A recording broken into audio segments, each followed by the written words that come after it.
If you want to work on your bike, you'll eventually run into a situation where you need a tool you just don't have. You could go out and buy the tools you need, or you could come on down to the Lansing Bike Co-op and use ours. We're a local nonprofit located on 1715 East Kalamazoo Street, and we have everything you'll need to repair your daily rider. You don't need to be a member, but to keep the lights on, we do recommend a donation of $5 an hour if you just need a stand and tools, and $10 an hour if you need an assistant. It's great if you stop in once or twice, but we really encourage you to get involved. If you become a volunteer, you'll learn new skills and get to help out other riders in the Lansing community. Every month we have an orientation for people who want to help out at the co-op, and volunteering looks really good on a resume. We'll gladly write a letter of recommendation for volunteers who want one. Co-op membership is pretty easy. For a full year of membership, all you have to do is volunteer for 8 total hours.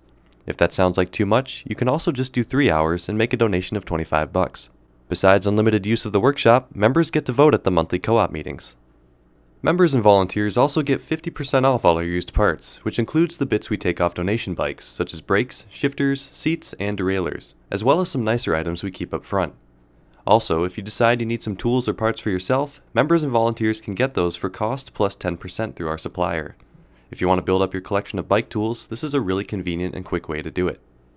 This video is a production of the Lansing Bike Co-op. Be sure to check out our website, Facebook page, and Instagram through the links in the description. Our shop hours during the summer are Mondays, Wednesdays, and Fridays from 5 to 8, and Saturday from 2 to 5. Hope to see you there.